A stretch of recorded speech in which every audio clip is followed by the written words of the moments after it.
watching a YouTube video.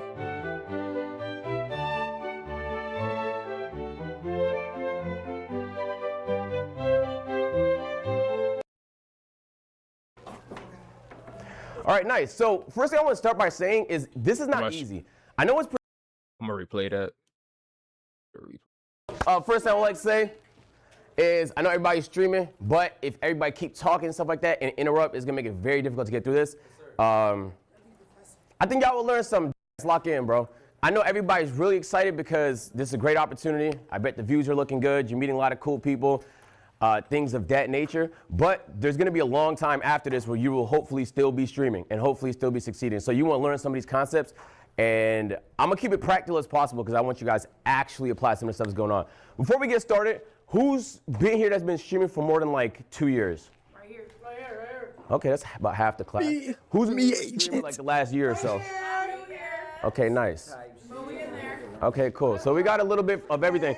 We're gonna structure it like, quiet down. We're gonna structure like 0 to 1 million followers. So we're gonna start with the first bit from 0 to 250,000 followers. Then we're gonna go to the middle from 250 to 750,000 followers, and then beyond that. In the presentation, I'm gonna tell you like what your team should potentially look like, what you should be spending your time, potentially your money on, and certain concepts and things you should be practicing and understanding in those different stages if you want to make it to the next and next level, all right?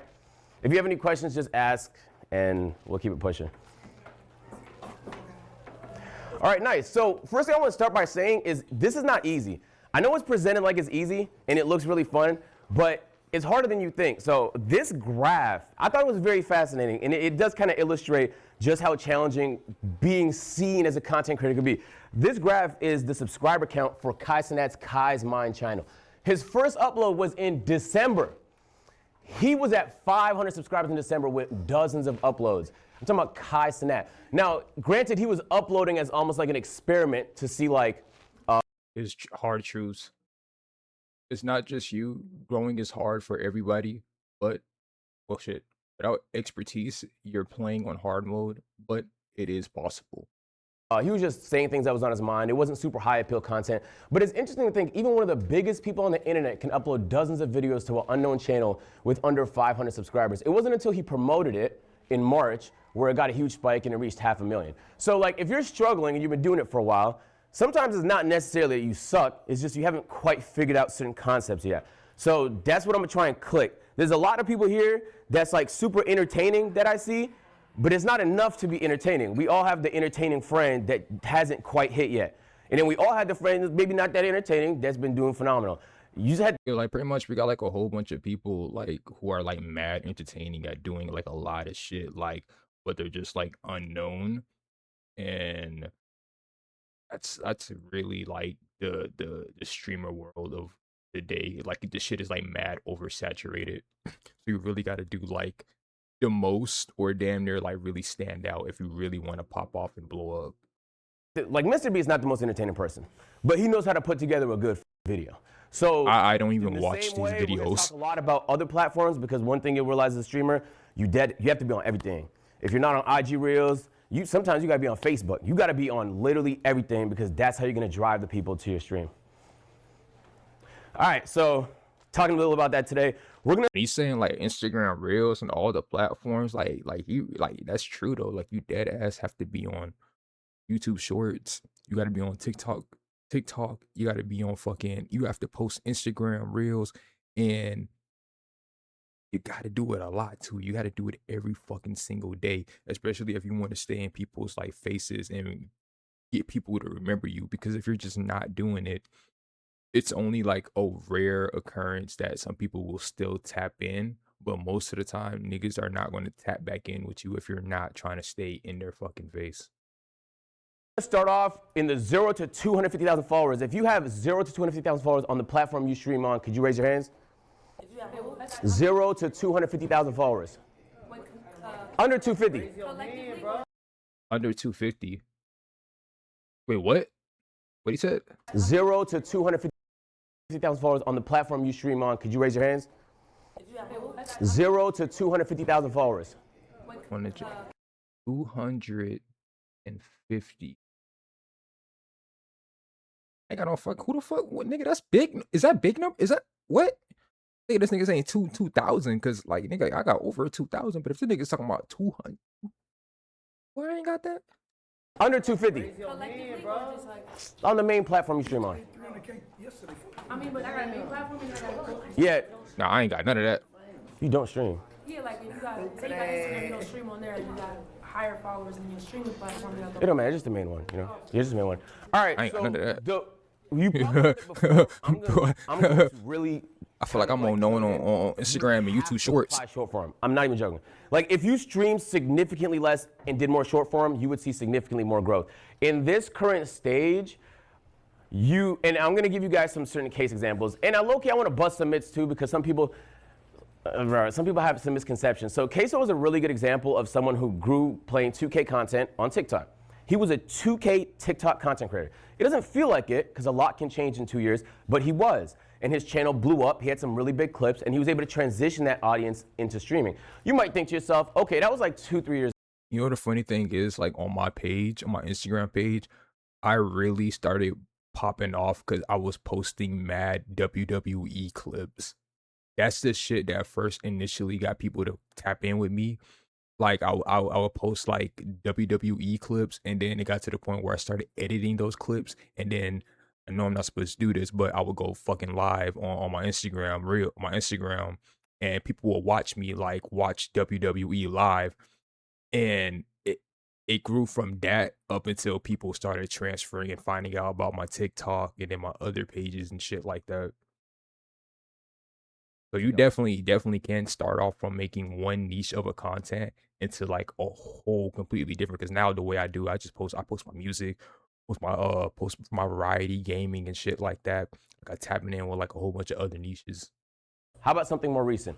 Joe Bart. Joe Bart did a lot of like rants, commentary style content on TikTok. He was able to transition that content. He's one of the biggest streamers on Twitch right now, but it didn't happen overnight. He's someone that killed it on TikTok. One thing you notice about both of them, they're not just good on TikTok, they own it. These guys are demons at TikTok. So it's not enough to exist on the platform. I fought with Joe Bart. Is how you make that transition. Watch that nigga when I'm at work. You might be thinking, okay, Joe Bart low-key blew up on TikTok 2 years ago. Maybe a more recent example. Here's an example of somebody I found a few weeks ago. This is a guy that makes racing content that's probably not gonna appeal to most people. He started with 0 subscribers, 0. He actually started with 0 videos. All he did was post YouTube shorts. That's all he did.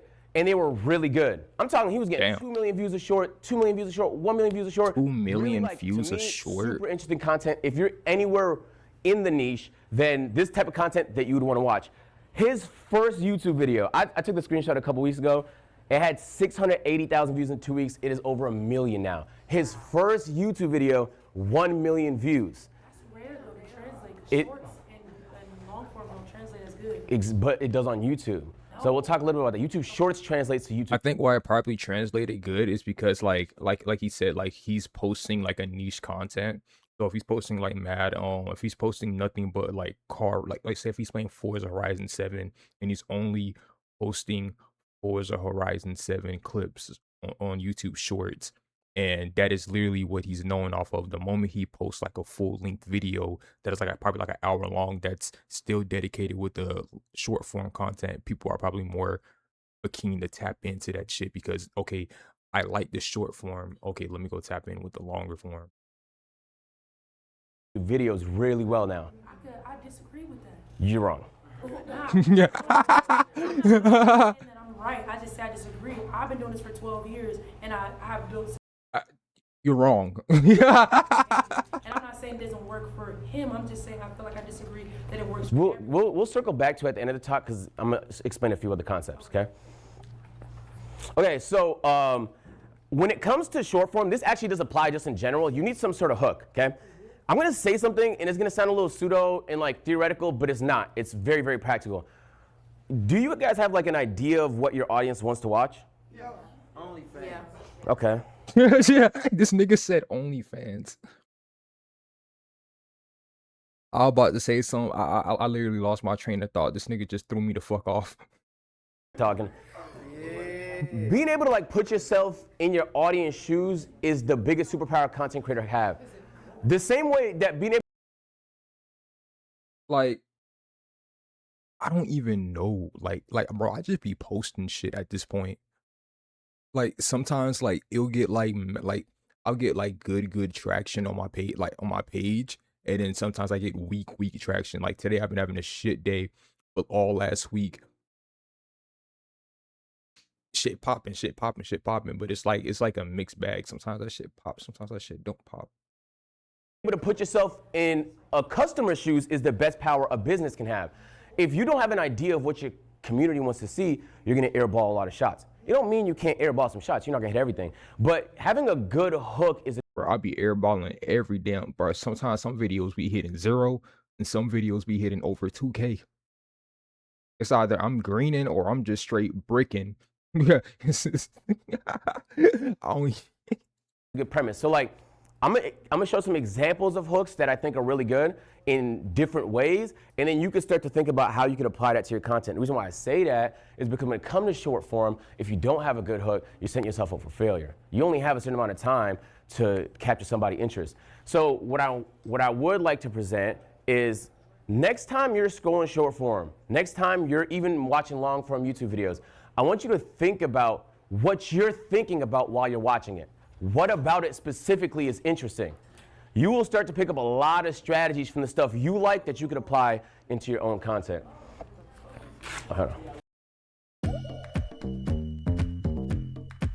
fucking ad, bro. I hate these ads, bro, with a passion, bro. It just like ruins the whole vibe, and nigga, and it's unskippable. It's unskippable. What kind of shit is this?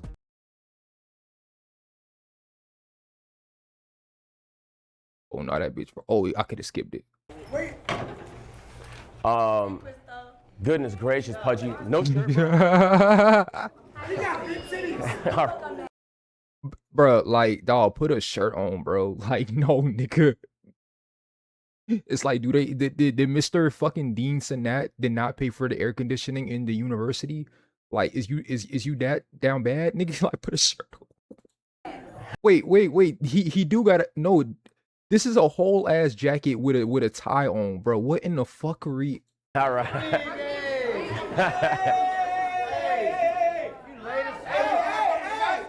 Dub, you can't sit in this front row. You gotta find somewhere else. Hey, quiet down, please. Hey, listen. This is Professor of the Year of Class of 2025. This is one of the most important classes on our campus.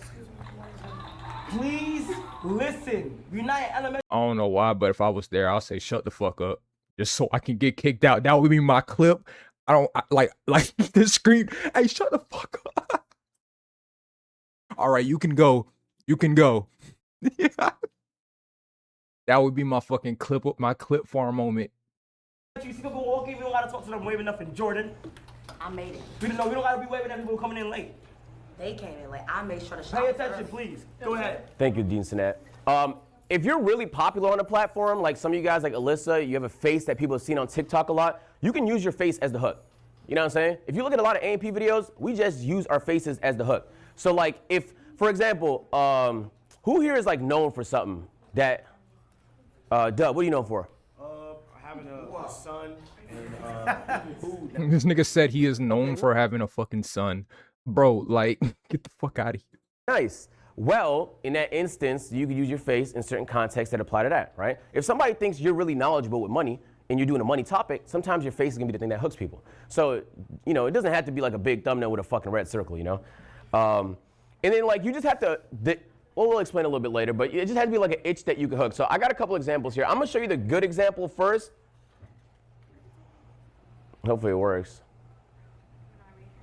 There we go.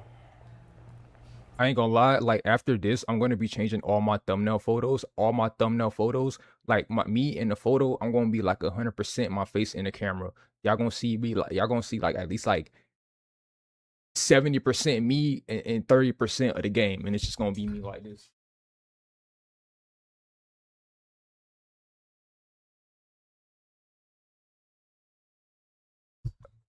Yeah.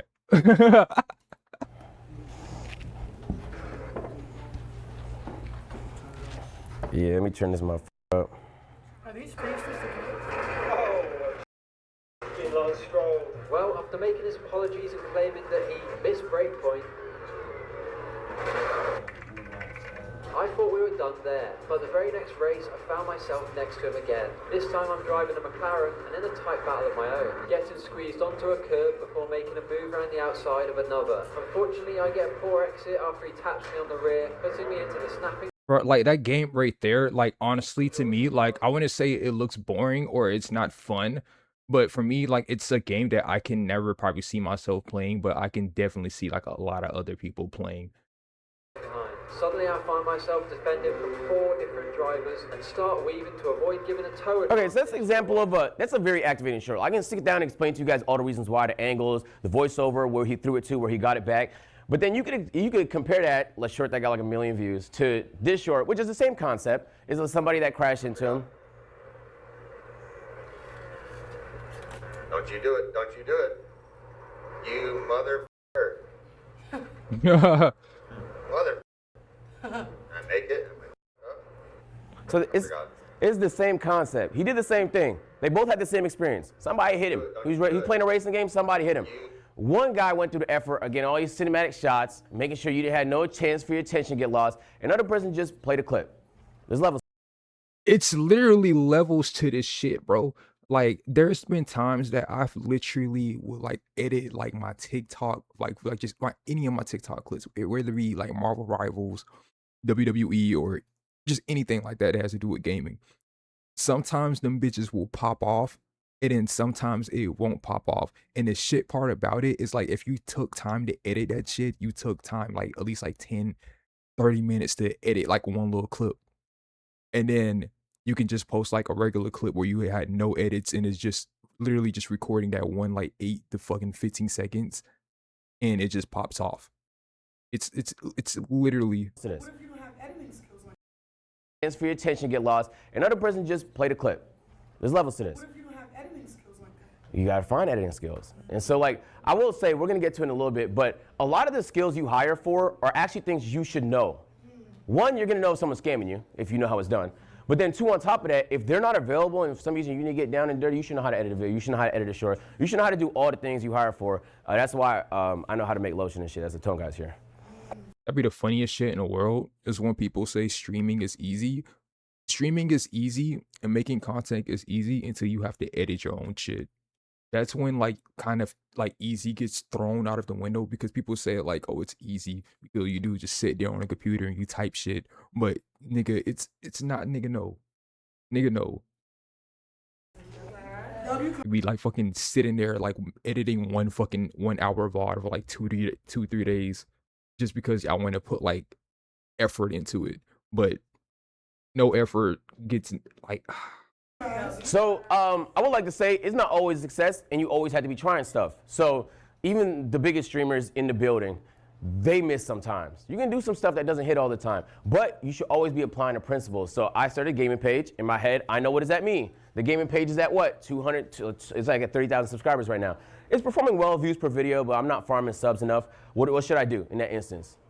Lean into shorts. So not only am I posting YouTube shorts consistently now, but I also created a gaming Instagram so I can. YouTube shorts is one of the most underrated, bro. Like when YouTube shorts first came out, I remember everybody shitting on it. Everyone comparing it to TikTok. Oh, it's going to ruin this. It ain't this, it ain't that. But like, it's all about how you use it, bro. I shit you not, TikTok. I mean, not TikTok, but YouTube Shorts is like one of the reasons why my YouTube page like kind of like blew up. How I was able to get like the amount of subscribers that I was able to get, literally. And it was funny because the only thing I had, I remember the one clip that popped me off. It was literally just a WWE clip of Cody Rhodes winning, not winning. I think he won the WWE Championship, and I posted like a edited clip or like me reacting to it, and the shit I hit like a 300K. Within like 2 days. I'm talking about like overnight, my shit was just blowing up. So after then, that's when I started posting the WWE shit. And you know, yeah. Apply more shorts, and there's actually a pretty good conversion between Instagram Reels and content off platform. Instagram is actually maybe the most underrated thing in content right now. This vocal is slightly out of tune. Polish the edges. So let me give you a couple examples of hooks. This is an example of a hook where the caption is what makes you intrigued in the content.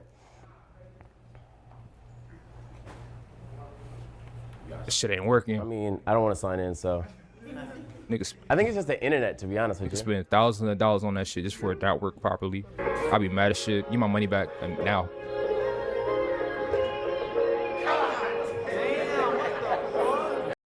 What the cone head looking at it?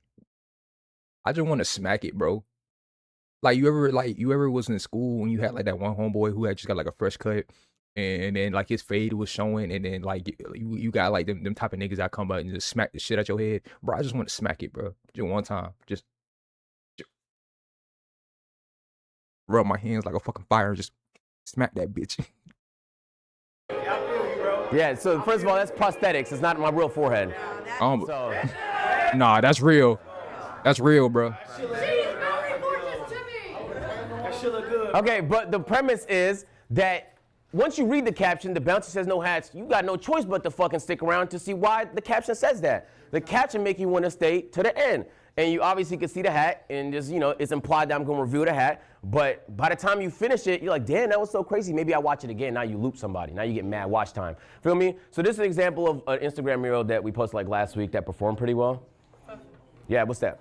So a lot of my videos have POV, like you're 27 and single, so you're going on a solo date. Like I'm known for my mukbang and solo date. Do you think POV is like important?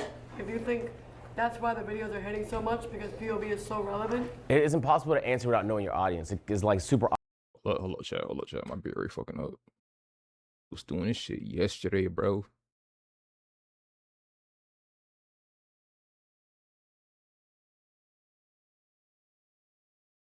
But like, I ain't gonna lie, I got my shit at 6,000.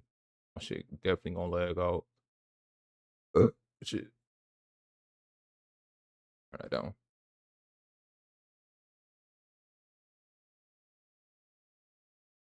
Audience specific. So I would have to look at your specific audience and see why something may or may not hit. Because something that hit for you might not hit for the next person. Okay. Feel me? So this is a thumbnail hook where the actual thumbnail, the content of the thumbnail is what makes you want to watch. So this is a clip that I deadass post. I repost it like every 3 months. But it was the intro I did for a 48-hour stream where I came down, rappelled from the ceiling. But you don't have to know any of that. It says craziest Twitch intro. Why is it so crazy? Well, why is this guy rappelling from the roof? So it adds like some interesting appeal. Who this applies for is anybody that watch streams. Why is this better than any Twitch intro I've seen before? It might not even be the best, but it's a unique one. It's unique enough to where every time I post it, it does well. I repost it like every 3 months. Bro, I don't even got no Twitch intro. I just come in this bitch and just start that motherfucker. I put my starting soon up. Sometimes I've had that bitch being starting soon in 3 to 5 minutes and then start that bitch within like 30 minutes to 45 after. Like dead ass, bro. Maybe I need to do the same shit. Like, some Batman shit. Just have like a smoke grenade. Come in that bitch with a full Batman suit on. Yeah. Nigga, would I get that's gonna get a niggas' attention at that point. But in my opinion, like Spider-Man thumbnail, you're using a caption. You could use somebody's face. You could even use the what do you call it, the description in the bottom of it to interest people. So like, don't waste space. Everything they see could be another reason they discard your content, right? Think about the way you consume content. You be scrolling. You're not paying attention to nobody. You scroll. It could be someone you fuck with. You might scroll past it. So it's not enough to know people. It's not even enough to make good content. You deadass have to have the whole package. You know what I'm saying? Like once they watch the video, it has to be a good video, but you also have to package it to make it look like a real video if you want people to stick around. So when you making certain videos, you have to pay attention to the analytics to see how it's performing, to see what works better for you. Yeah, that's true. We'll get into that a little bit more, but that does apply. Yes, you're correct. So this is like, to me, this is obvious, but there's a chance that you might not already be doing it. So let's say you're in fashion, right? Let's say you're in gaming. There's really no planet you shouldn't be on TikTok. You could type in gaming, you could click the 3 dots, you can click filter, you can go by like count, and you can go this week or this month. If you don't know what's popping in your genre, in your field on TikTok in the last 2 weeks, you genuinely don't care about your job. That's what it feels like, because if this was any other context, you would pay attention. If you were an athlete, you would kind of pay attention to the stuff you put. Like ain't gonna lie, this right here, what I'm doing is like technically what he's talking about. Like like I've been trying to like put out like actual like reactions and shit for my page for people to react to. This right here, what I'm reacting to, and then me posting the clips of me reacting to like this shit is literally what he's talking about right now. In your body. If you're a streamer, you should pay attention to the content that's performing. This is part of the job. Yeah, can we quiet down? Like streamer university is like happening right now, and regardless of whether you like it or not, it is popping. So it's kind of like, if you don't want to do it, but it's suggestive, like nigga, go watch like the niggas who are in streamer university and start clip farming of you watching they shit. Please. So if you haven't been doing it, make it a habit. In fact, what I like to do is I literally create a separate TikTok, a separate YouTube, where the only thing I do on it is research. So the algorithm specifically feeds me interesting, unique, creative stuff because that's the only thing I consume on it. So I don't watch my usual videos on there. I specifically use it just to see what's hitting, what's working. Not just for stuff in your bubble. Genuinely, you'll have so many bangers if you start looking at other bubbles. You know what I'm saying? It's interesting though. Like there are French streamers with 40,000 live viewers that you've never heard of. There are Spanish viewers with 50,000 live viewers you've never heard of. It's not that they're not big, they're just not in your bubble. There's a lot of stuff happening. It's not happening in this bubble. You guys are in this Stream University bubble. It's mad shit happening in the world. If you're not paying attention to all of it, you're missing out tremendously. So like, who are your favorite underrated streamers or creators that a lot of people don't know about, but that you're like, they're around, they have a lot of potential? Alyssa, I think she's fire over there. Suburbs hilarious. Chibu didn't make it here. I wish she got picked, but Chibu's really funny to me. Okay, so not me. Okay. Yeah, not me. Okay. Did you want me to say you? Like nigga, what the fuck you wanted? Like, bro. Now he's gonna have to pick you out of like. Okay. You're pretty great too. Yeah. Yeah, I love your content. Yeah. I don't believe that. About this guy. Yeah. All right. So I would like to say, there's a good, okay, certain things you can't learn without trying. It's facts, right? I mean, sure, somebody could tell it to you, but sometimes actually experiencing it hits harder. So the YouTube Shorts to YouTube videos is undefeated. First of all, YouTube Shorts is just the best way to get subs on YouTube, okay? And you might be saying, like, this is Stream University, why are you talking about YouTube and short form so much? It is impossible to grow as a streamer, okay? I don't know if you noticed. You will not grow as a streamer by streaming more hours. In fact, you won't even grow as a streamer by making good content. You will only grow as a streamer if you're making good content and people can see it on all the. See, I'm gonna agree, but I'm also disagree at the same time.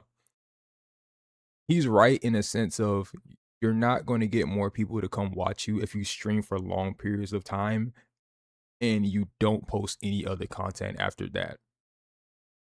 But what I can say, well, yeah, pretty much like if you want to stream for long periods of time, the best thing that I suggest you do is literally right after you get, like, say for like you did it like a 10-hour session, right after you finish that 10-hour session, go through all of your shit and make sure that you clip up that whole 10-hour. Like when I'm on freaking Twitch, I literally make sure I'm adding markers to every segment from everything that I'm doing so I can always go back to it. So say if like I have a fucking stream where I'm playing like GTA 5, GTA 4, fucking then reactions and shit like that. Each segment I make sure I put a marker.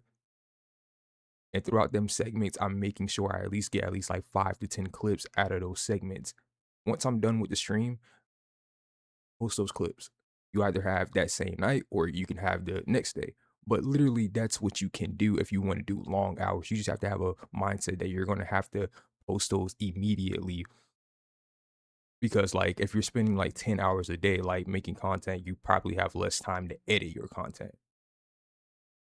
Platforms. You know what I'm saying? So it don't matter how funny your clip was today. If niggas not clipping it on Twitter and the TikTok's not sharing it, then, I mean, nobody saw it. Your audience saw it, but they're already watching you. You feel me? So get in the habit of trying to share some of the stuff that's happening, not just on stream. The grind is not just more hours on stream. This is a very prehistoric mindset, okay? The grind is having a moment and then finding ways to share it with everybody. So streaming, you essentially now are a content creator. You're not a streamer no more. It's a full-on content creator. What's that? Game's too hard. We're not gonna lie, it's a good ass video. 30 hours in, still lost. Until now.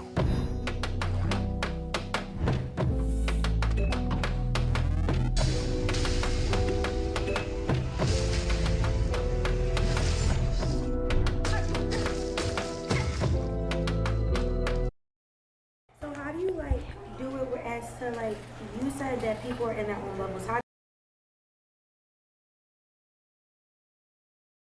bro. But it was doing that shit, yes.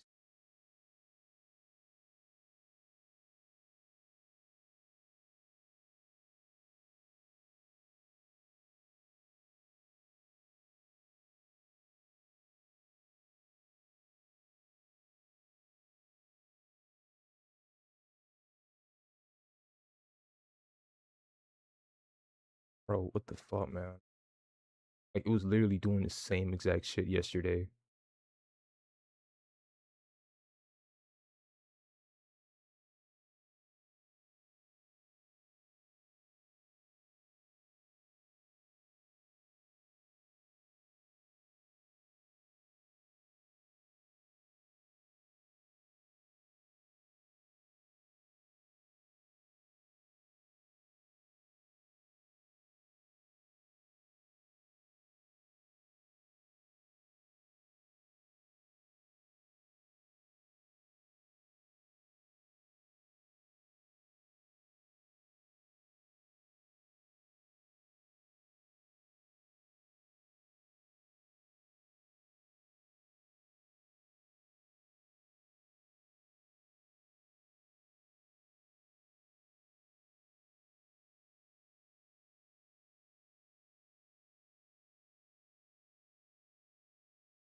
All right, it should work now.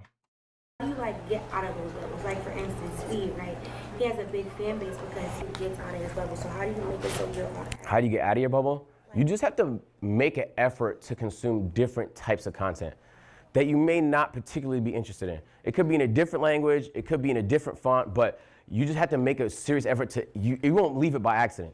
If you let your algorithm, it'll keep you in that bubble because that's the stuff you like.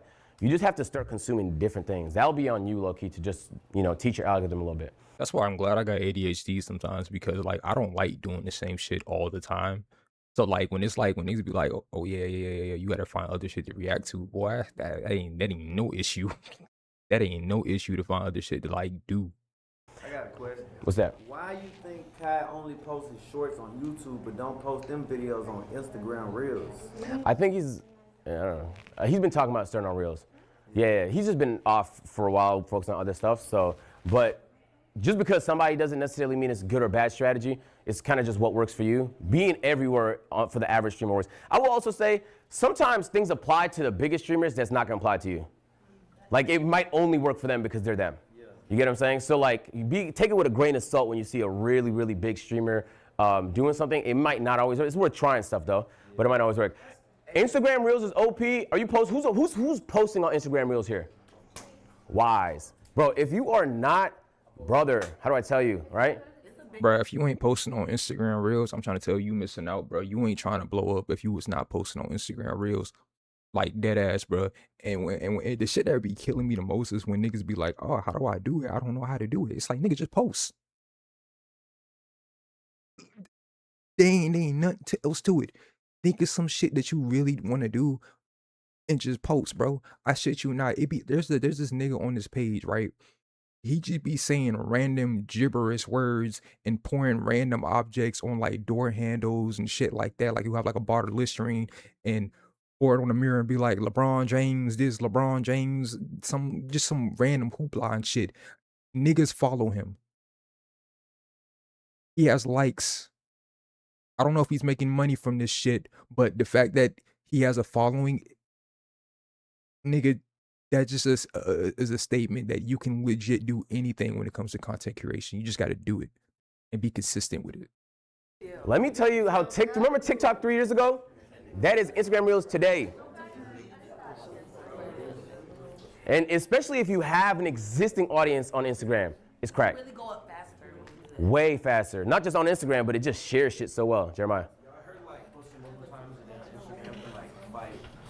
You can, it depends on your niche. I would say probably don't post more than 1 or 2 times.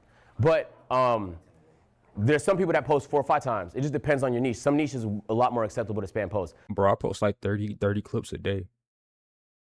At least. At least I try. No, I'm capping. That 30 clips a day. Like really, that's like 30 clips every other day. I've been doing that for like a good month now.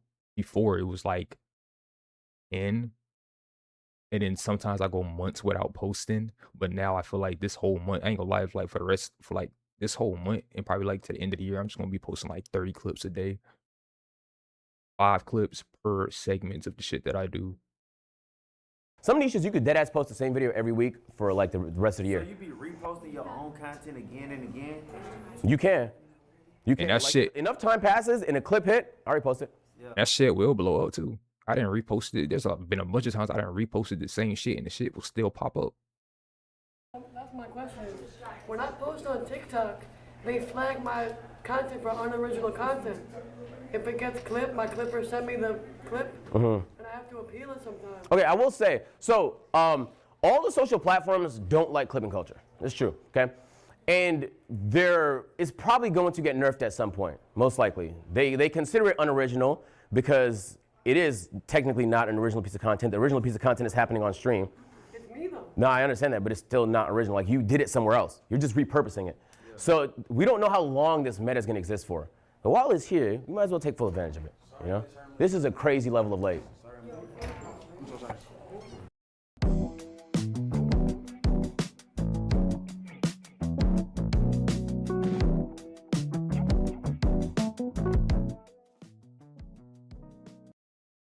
La vida es impredecible.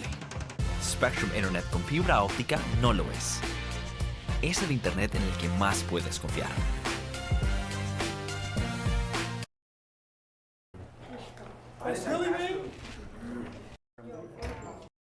But while it's here, you might as well take full advantage of it. You know, this is a crazy level of late.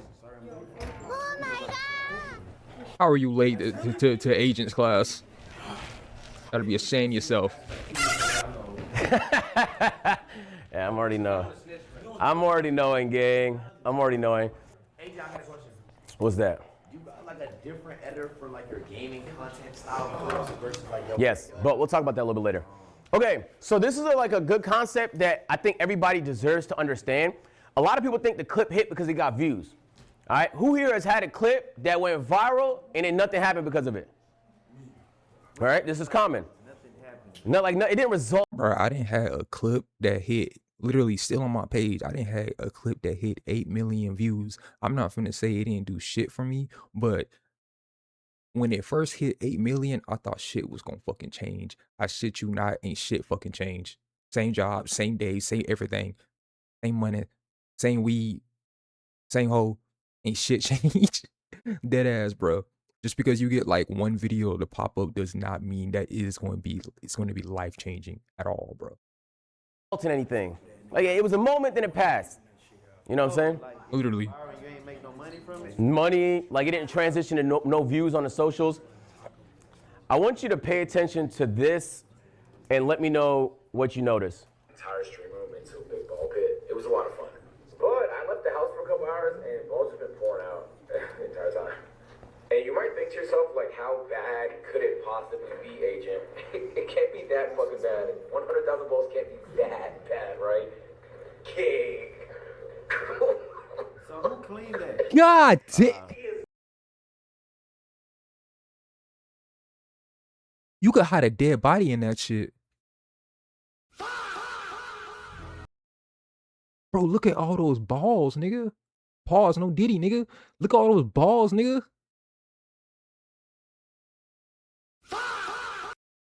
Nigga.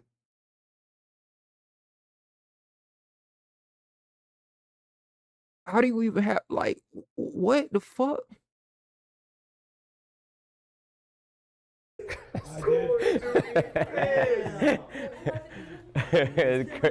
Chris. Nah, at the time he wasn't camera, he was doing something else. But if you notice in that clip, your first thought is gonna be like, damn. Well, first of all, your first thought is Kai's gonna be mad. But then the second thought is gonna be, well, that's a pretty crazy thing to do on stream. You know what I'm saying? The clip is actually useful to you if it makes people think I should show up to the stream. Or there's some cool things that happen on that stream. If you collect enough of those, they will genuinely start to show up to more of those streams. Here's a second example of the same thing. Is it gonna let me click this X today? So you're gonna watch this clip and you're gonna think to yourself, Dave dropping lights, Benjamin. What it I'm do? doing a 48-hour stream. Maybe I should tune into it. So your clip should naturally make people want to come to the content. You know what I'm saying? In fact, usually before I do a marathon, I'll at least do some sort of simple TikTok saying like, yo, I'm surviving in the Amazon for 48 hours.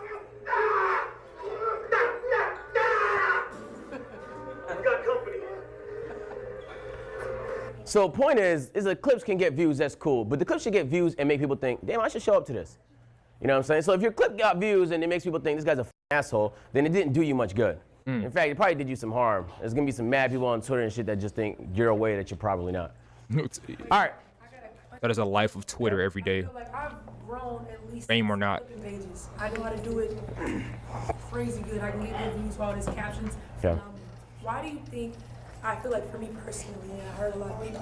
Why do you think when it comes to like Twitch? Yo, let's hear a question. Why do you think when it comes to Twitch specifically, it's so hard to grow? Because I can get millions of views and understand the algorithm on all the platforms because I mastered that. But to actually get them over, I mastered the everything that you said, but it's hard to get them over because I feel like Twitch doesn't push you out. You have to collab. I feel like what it is, most niggas just don't want to get on Twitch or don't want to download that shit. They'd rather watch your ass on YouTube or rather watch the highlights and the clips.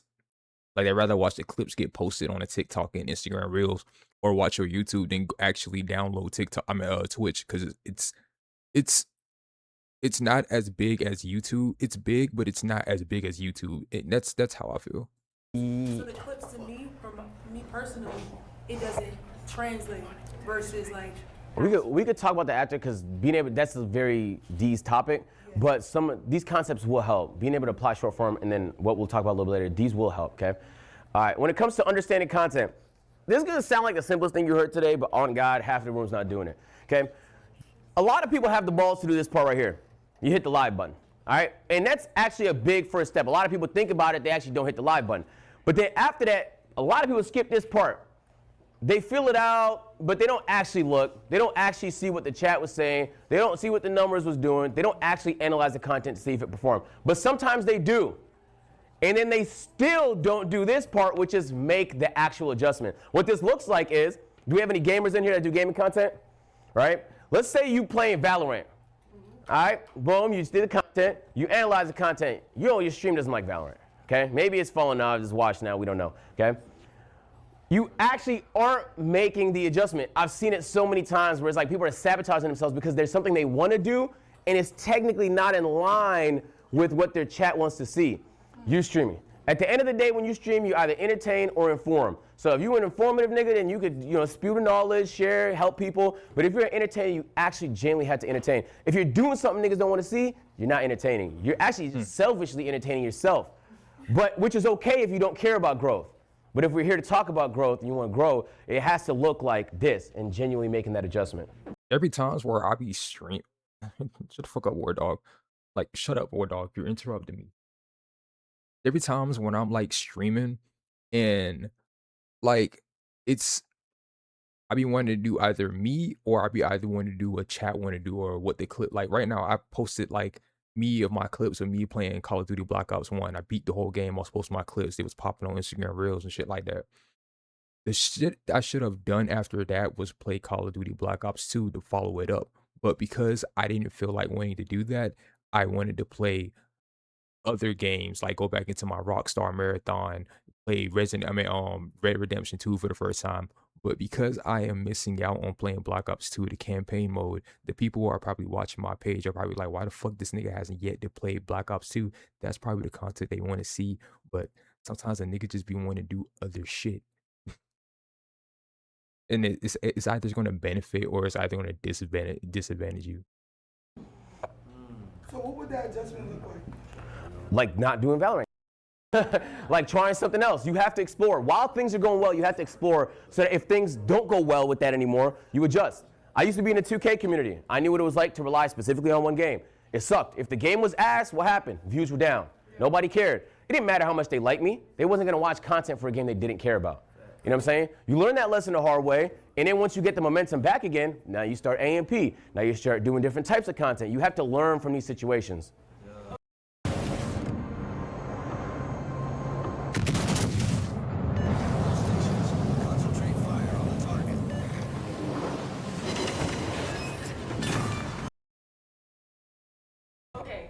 I kind of have that problem right now. Like, I feel like I'm stuck in one game. Okay. So, did you just like experiment and just do other games that were popular, or like what kind of things did you do? Did you do things that were like just trending? Yeah. So if you want to do games that you think have the same audience as that one, and try and create some appeal into that game. Okay. So what game do you play? Marvel Rivals. So you maybe like, I mean, Overwatch would be a shitty game to go to, but essentially. I appreciate it. So essentially you want to find a game that has a similar audience and try and create the most high appeal stuff you can lead with to make people think like, hey, this is not so bad. Would you do like multiple games at the same time? Like if it Explore, like what Jinxie did was a really good example. We'll talk about it in a second, where he did Rainbow Six nonstop, right? Yeah, he did. But now he could kind of do whatever he wants. Yeah. He didn't start that way. Yeah. Like he experimented a little bit with certain games that had similar communities, and then he was able to, now he's so varied, he could play any game and it's gonna pull. Gotcha. So it's a little bit of strategy to it. But a lot of what's going to work for that is being able to see what other people did. Back when I was making 2K content, there was a few people that pivoted away from 2K content. Yeah. And I studied the out of that. Like, I was on their page, like, he dropped this video, then he dropped this video, and then he went over there and did that. Feel me? But that informed me. So most of the time, the stuff you're doing, people have done it before. Okay. Follow the blueprint. I like that question. I like that question. Speaking about that, who here is not in a niche? You just do whatever, whenever. Okay? Me. All right. I don't know. I mean, like.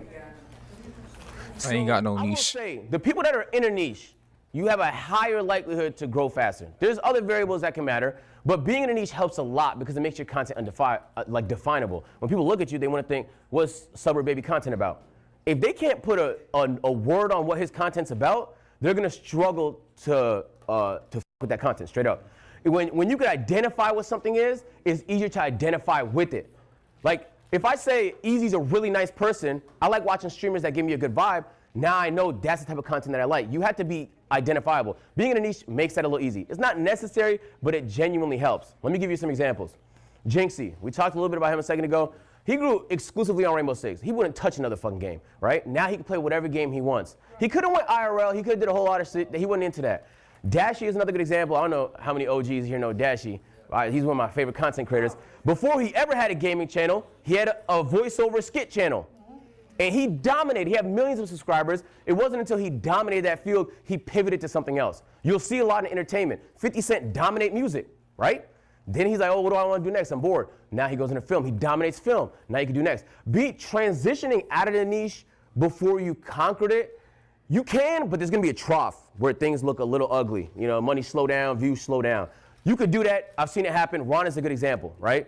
Where Ron had a dip, but then he was good enough to where he was able to bring it back. And now, like, I saw him at 110,000 people at 4 a.m. yesterday. So it doesn't. That's literally what I meant when I said earlier when I was posting WWE clips and doing the WWE, like, I know I'm not supposed to, but the streams and shit, I knew that more WWE fans were probably going to tap in with my page.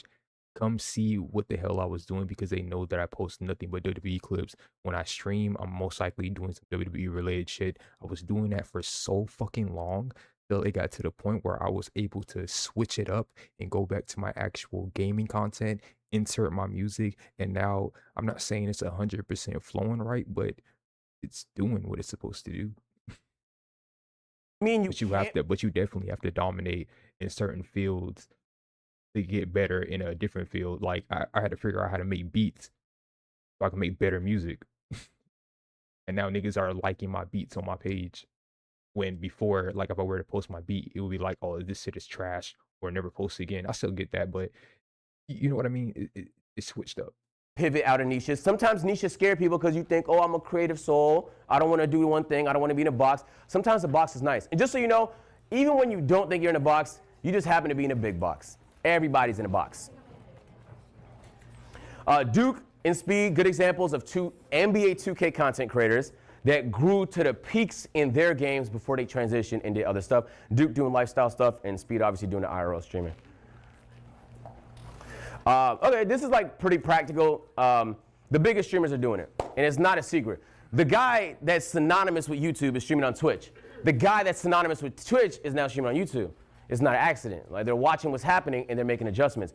Streaming exclusively to a platform that's not paying you is just like, that's kind of like only playing on PlayStation, but you could afford an Xbox and a PC. Like, you can, but you're gonna miss out on some stuff. Literally, like, why miss out on it when it's free? Like streaming on all, like you literally can stream on, like they don't really want you doing that shit, but like you literally can stream on like Kick, YouTube, and Twitch at the same time and still build up an audience from all platforms. They don't want you saying that you're doing that, but you can do that. You have an option to. So you might as well stream on all of it. Unless We're you're on like YouTube and Twitch right now. under some like agreement. Twitch and TikTok, because TikTok. You can do that too. A lot of people do that too. I'm literally doing it right now. I'm literally live streaming to Kick, Twitch, and TikTok. I can't do YouTube because I fucking gotta update my ID. But once I get that done, yeah, I'm literally multi-streaming on all platforms because I want to get as much people as I can. Yeah. It's just like the issue with TikTok is if you say nigga one time, you're out of there. Yeah. So that's, for me, it's like, yeah. Now with McDonald's, a sausage burrito is $1.50 on the under $3 menu. It's actually kind of crazy to me that people don't know that you can actually do that. You can multi-stream. People legit do not know that you can legit stream on TikTok and stream on Twitch at the same time. Granted, your PC better be good because TikTok encoding system is trash as shit. It literally, like, I can't even play. I shit you not. I cannot play 5M on my PC and stream OBS and TikTok Live Studio at the same time because it just never fucking works because it's trash. Yeah. Kai's niche?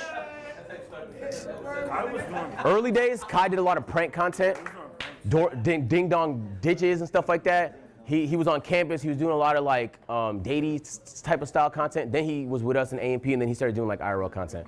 So like everyone kind of starts a niche. Kai's a little bit of a hybrid though. I wouldn't say he was in a clear niche.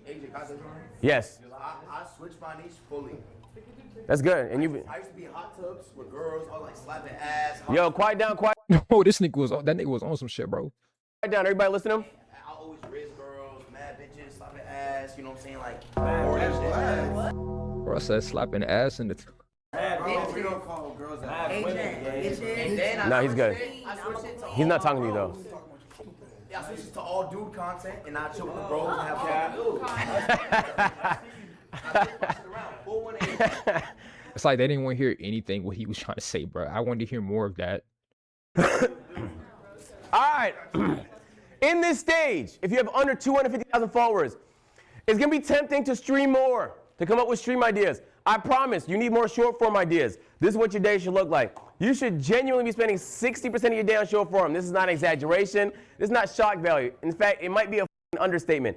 I would dedicate maybe 40% of your time to streaming, 60% of your time to shorts. If you don't have a shorts person, that's okay. Make them yourself. Is that clips?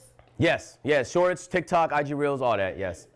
Legit, I spent like, I'll say it like this. If I'm doing like a regular, like my short streams, I'll say it like this. I'll stream for like 4 or 5 hours straight. That's my short stream. Right after that, I'll spend at least 2 to 3 hours posting my clips and editing my clips. And then the rest of the day is just literally doom scrolling, but like I'm not really doom scrolling. I'm really looking to finding other content to make. On your own platform, or can it be on the Clippers platforms? It could be wherever, as long as people post it. Yeah, because shorts barely make any money anyway. All right, so this is okay. I'm gonna do this for every stage just so you guys get a sense, because I know hiring is like a little bit of like nobody talks about it. But this is what my team looks like. So I have an operations guy. Yeah, he's in the tone suit. We got creative and camera, Marcus, but he's club director. Who want to work for Yungwarlord? Who want to work for Yungwarlord? I'm gonna pay y'all niggas right too. Look, I'm gonna pay y'all niggas at least like 25 cents per clip. Like dead ass, bro. That's real nigga money right there. 25 cents per clip, bro. You know what you could do with 50? You know what you could do with 25 cents, bro? You can't do shit because 25 cents ain't shit no more. I mean, okay, 50 cents. 50 cents per clip. I'll pay y'all niggas right, bro. Y'all niggas be making more money than Aiden Ross by the end of the year. I promise to God, bro. Like, I'm not wilding, chat. Director. He just, operations like get shit done. You know what I'm saying? So like, yo, we actually needed the stand built. He's getting a stand built. We need this for stream. We have this idea. Let's pull this off. He's the one that makes ideas. Like he gets the physical things to make the ideas happen, right? Tech. If you do, who does like a lot of IRL streams primarily? All right. There's a world where you might eventually need a tech person. Like if you start going to Amazon to survive, and you know you have all these sets you want to create, and you have all these segments. There's a world where it might be helpful to have a tech person, but not. Yungwarlord goes to Africa to get in touch with his roots. That's the next stream. That's the next stream.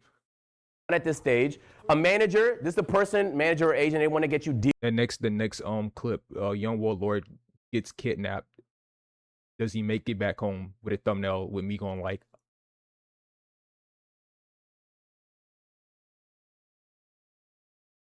deals, they help you with stuff, you know what I'm saying, like from time to time, day-to-day things as well. Assistant, I know it sounds like assistant is like a luxury, but if you're making like over $1 million a year, I don't know how many people here, I don't want to pocket watch everybody, but you will hire an assistant and you will go, oh my God, I've saved myself so much time. What are you going to do with that time? Put it back into the content. But so you're making way more than you paying an assistant because you freed up your time. So assistants, I know it seems like an extra, but genuinely is probably one of the more functional roles, but not yet. A channel manager / editor, it can help with shorts, but primarily these are people running your YouTube channel. You don't necessarily need that yet. Shorts, this is actually the main thing I would suggest. If you do have some. Pretty much what he's saying, if you ain't got the money for none of this shit, bro, you fuck. If you ain't got the money for none of this shit, you fuck. Well, unless you want to learn all this shit by yourself. Extra bread, and you're looking to grow as a streamer, this is the main thing I would try to invest in, okay? And then accountants and lawyers, once you get to a point. Gotta get your money up. So, if you want to get your money up. But not at this stage. So, next stage. This is like a little bit of the middle funny ground. up if you want your money up. In this stage, YouTube is the game. If you do not start doing YouTube, I promise, once you become a bigger content creator, you'll be like, I have no YouTube presence. I'm an idiot for not starting earlier. So, this is the point where every time you do a stream, you're not just thinking clips, you're thinking, hold on, what's the video, what's the thumbnail and title gonna look like? How am I gonna post it? Feel me? And this is gonna be a big part of your distribution. One thing you'll learn once you get good at YouTube, YouTube's ceiling is significantly higher than every other platform by a long shot. Ooh, he just gave me an idea, I ain't gonna lie. So like every time I like do segments in my streamer shit, I'm just gonna instantly just go for a thumbnail. Like that ass, like if I'm about to play Cyberpunk, right? The goal of it is just to make a good couple of thumbnails mid video and like literally I clip that shit damn near, or like put like a marker, and then just do that for like all the rest of my videos. Like I want to talk about it. If you want to be a huge content creator and you're not on YouTube, you're not that big. It's just that simple. Even if you look at Kai before he started co-streaming, his Kai Live channel is pulling millions of views per video. All of the biggest streamers have huge YouTube presences. That's not an accident. So not only does it have the highest ceiling, you stand to make the most money from long form content. Your appeal is a lot more global in Twitch, Kick, and even YouTube streaming culture. It's very bubbly, right? Your audience is gonna be people that's American, maybe speak English, maybe potentially more black. But on YouTube, it's like everybody watches it, everybody. And when I meet people that I'm like, damn, I wouldn't have expected you to watch my content, they actually don't watch the streams. They usually watch the YouTube, okay? And the good thing about YouTube is there's no end. It could eat. Bro, is this nigga sleep, bro? This nigga is sleep. You big ass nigga, bro. Big titty ass nigga. Bro, nigga titties more bigger than my bitch titties. 24/7, you go sleep, you wake up, the video got more views. So when you create content that's evergreen, you're not just winning while you're live. It's just winning 24/7. You put a sport bra on that nigga. So I want to give you an example. If you guys have a Ludwig class at some point, please block in. This is no troll, one of the best executors of YouTube content. I want you guys to really lock in. I mean, try and analyze the first minute of this video. Playing on iPhone? Now you can play Unlocked on PC with Google Play Games. Unlock bigger screens and better controls, so you can rule more Tundra. Go play on PC with Google Play Games. Download now.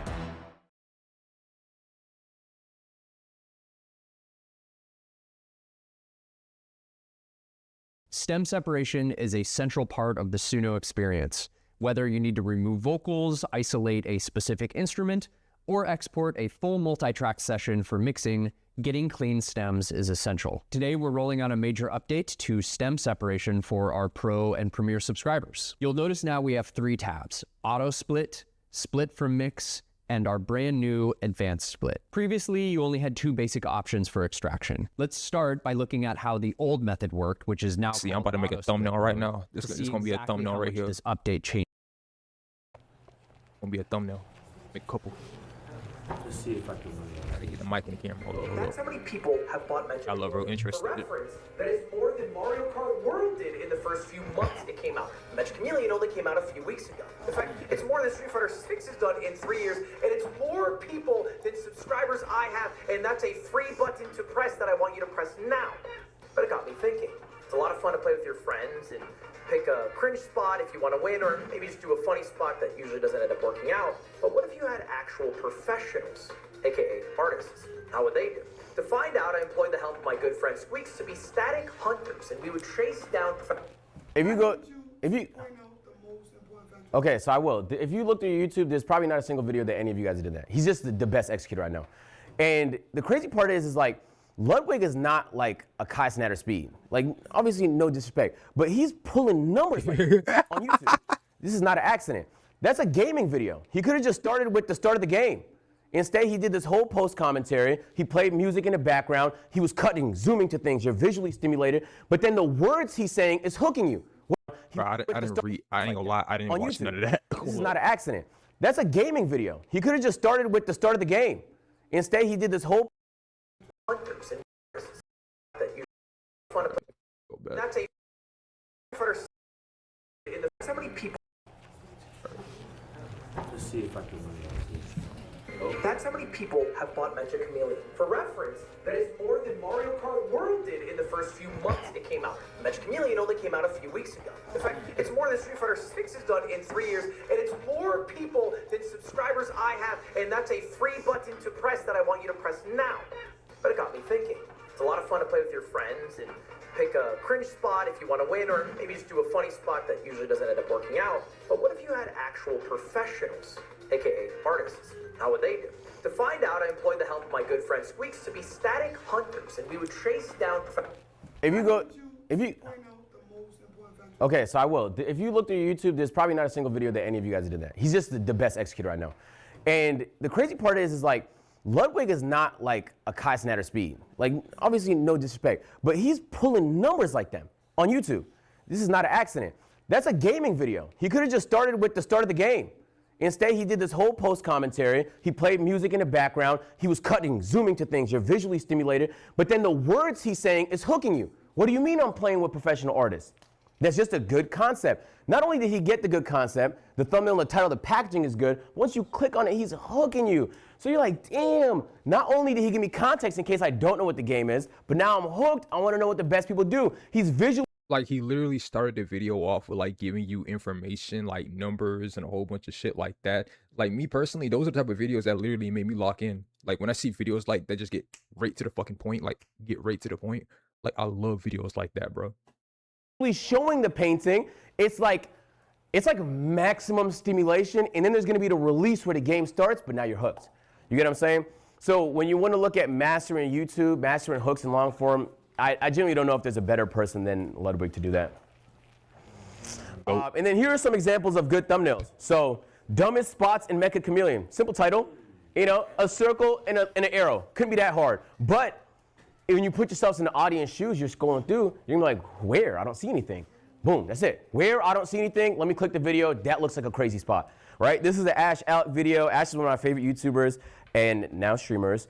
And this is one of his funniest videos. I took a racist to the most dangerous hood in America.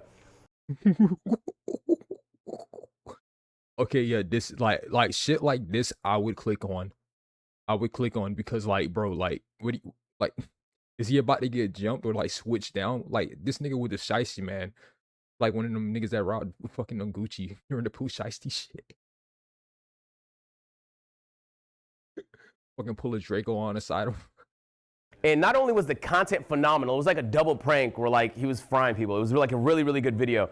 But on top of that, this guy looks petrified and he's surrounded by people that you can make context of are in the hood. It's just a good video. So you should be looking when you're watching streams, when you're watching YouTube videos, don't just click the thumbnail. What about the thumbnail made you want to click it? If you're not asking yourself that question, you actually are just zombie consuming content. You actually haven't learned nothing. You know what I'm saying? Like, who here has a passion outside of streaming? Like, what's your passion? I like to read. Read. I don't care. My passion, if you ask me, my passion, I like to make music. A nigga like to cook. A nigga like to beat his dick. A nigga like to just do a whole lot of like wonderful things that give off and like spread greatness to the community. Music. Sometimes when you're listening to music, do you feel like, oh my God, I wish he would have done it like this? Or you think about why did he do it in that note? Yeah. Because you became you're a student of music. Yeah. If you're watching film, now you want to analyze the lighting and why did they frame it like that? And oh, who did the score and the music? If you're not thinking like that as a streamer, is it really a passion? I'm telling you, like you should be looking at it and be like, damn, he went crazy, she went crazy. What made that so appealing to me? You will learn so much by simply asking that question. AJ, for your YouTube video, for your YouTube channel, you think it's a better play to have like highly edited videos, like on some like blood-winning stuff from your streams? Or, like, if it's peak content and you could afford it, I would say yes. You don't have to do it for every video. For the one where you was outside in the we didn't do that, no. No, I'm not gonna lie. That's why I use the Ludwig example. I can do better. Yeah. So if you hired an editor, then I would have them arrange it in a way. But it doesn't have to look that crazy. Sometimes it could just be a cliffhanger, right? Of like the most interesting part that complements the title and the thumbnail, and then the video starts. It don't have to be crazy, well edited like that, but take those steps in that direction. It's gonna help a lot. He wants me to tell you it's 11:40. Okay, all right, in this stage, you might want a manager. You're gonna start getting certain brand deals, certain opportunities. You get to that point, 250 to 750. I ain't got no manager, bro. Who trying to be my manager? Like I said, I got real money over here, bro. 50 cents, bro. Shit, fuck it. $1.50. You helping my career out, so let me help you out. $1.50. Can we quiet down, please? This is 250 to 750,000 followers. Yes. So you might want a channel editor. This is someone that's going to manage your YouTube channel. So you can give them pointers. Post this content today. My editor, no, he knows he posts this as soon as humanly possible on the YouTube. So not only do the stream get the content, you know what I'm saying? Might be a clip that comes from it, but then we're gonna post it on YouTube and it's most likely gonna perform well on there. So how do I save for a new streamer like myself? Once I end the stream, how do I save the video? Yeah, it's like it's a VOD on your channel. So, and if you're using our do niggas dead ass not know how to work Twitch? Yo, like, bro, you mean it, bro? Like, you don't even. I'm not even trying to like talk down, but how the fuck did you make it to Streamer University? You don't know how to work Twitch? You don't know how to save your VODs? Bro, like I gotta be, bro, like I gotta be fucking trolled. I gotta be fucking trolled, or she's like hard rage baiting right now. There's no fucking way you're telling me you don't know how to work that shit. Toolkit, they'll save it in the cloud over there too. And then when it comes to how you spend your time, okay, you're still spending a large portion of your time using shorts and streaming, but now you want to spend time making things happen, operations, coming up with segments, thinking of things that are higher appeal, more interesting, right? You want to spend 5% of your time on business, reaching out to brands, building relationships. This is stuff that we're going to get into a little bit later. It's going to fund some of the stuff you do. And then also you want to be spending a good amount on long form. But if you have a channel manager, you won't have to spend too much in this area. If you don't have a channel manager, it might look a little bit thicker. Okay, and now we're getting to the 750 to 1 million range. Okay, all right, in this range, congratulations. You can finally. Wait, who the fuck was that? Bro, what the fuck? Was that Spider-Man? The fuck Spider-Man doing in the stream? What? Okay, all right, in this. Why the fuck is Spider-Man and Streamer University? What is you trying to learn, nigga? Nigga, ain't you supposed to be beating the hook up?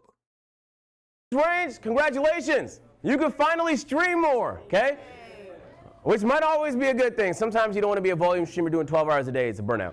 But in this, if you want to think to yourself, let me give you a couple examples. Like in this context, let's use Lacey for an example. Lacey has a channel manager. He has editors, he has managers, he has all that stuff. There's really no reason why he can't maximize his time streaming here and even after here. So like as a really big streamer, it makes sense to dive more of your time into streaming. That's gonna result in more clips, that's gonna result in more revenue, that's gonna result in a better connection with your community. But I wouldn't pre this before you did all the other stuff.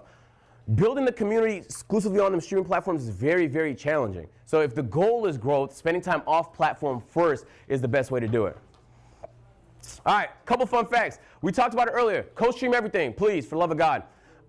If you guys want to reach out to a certain content creator, Instagram's actually the best way to do that. On your story, at them, it shows up in their notifications, and most of the content creators I know look through that. So even if, and you'll see it, they'll be in your views. So like if there's something you want to say to somebody, don't spam them, obviously. But like that's probably, if I knew like there's one way I want to reach somebody, I'll literally put up a story and then at somebody. You can literally privately do it too, so they're the only ones that see it. But if you want to specifically make sure someone specifically sees something, that's the best way to do it. Twitch stories. Shit, I've been trying to find somebody to make WWE content with, like WWE 2K26.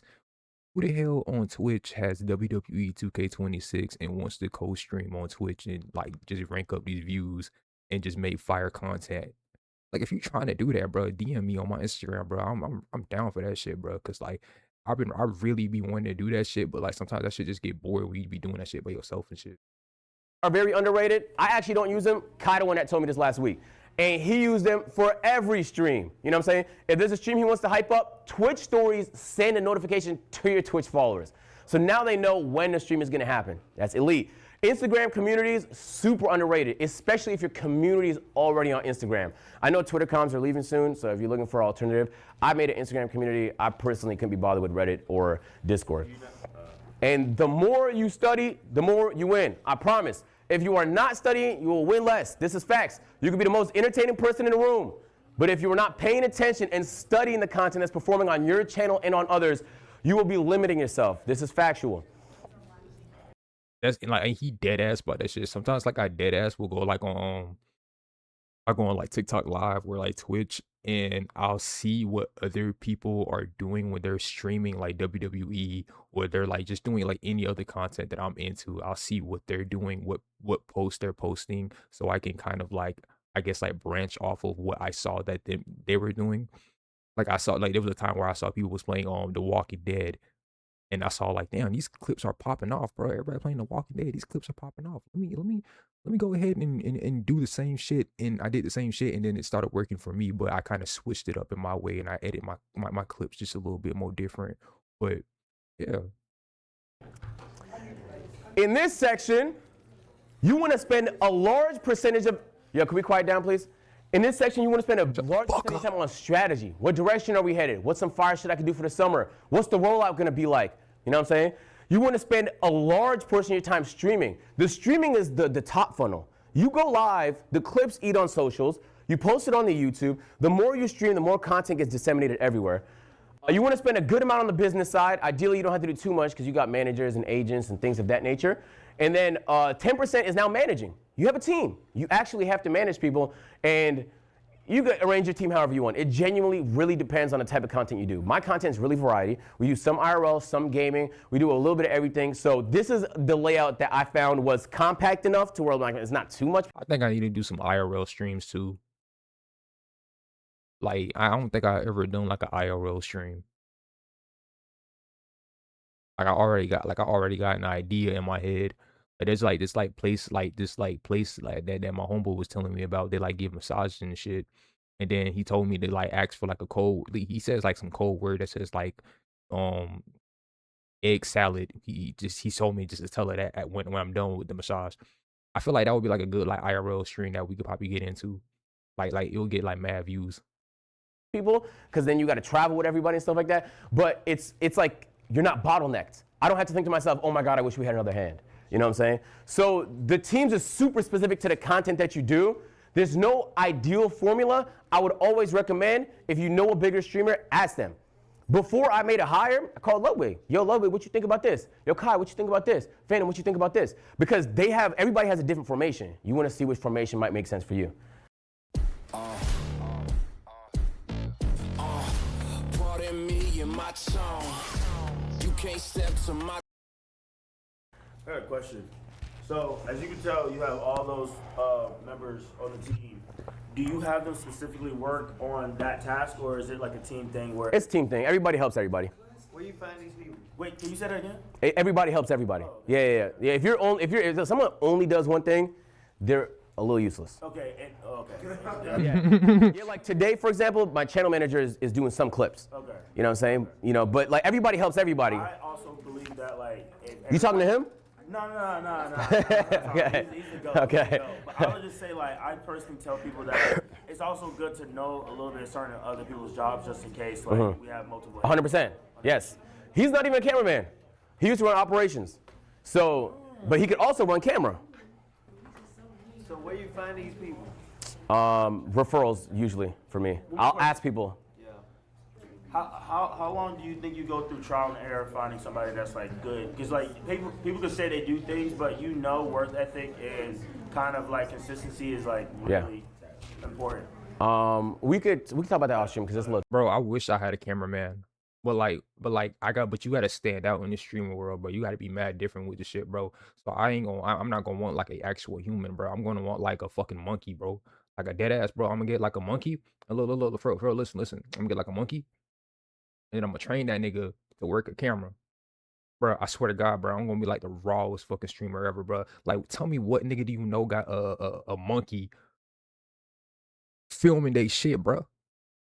Dead ass, bro. Okay, let me give you an example. All right, as you grow in streaming, you're gonna want to take certain risks. And now we're talking a little bit about money, so I need everyone to pay attention. I know money sounds like the thing you do to get Ferraris, but this is not true. Money is the thing that's gonna make your ideas come to life. Some of you guys have some really big ideas, some things you want to try, but you can't put a trigger. God damn.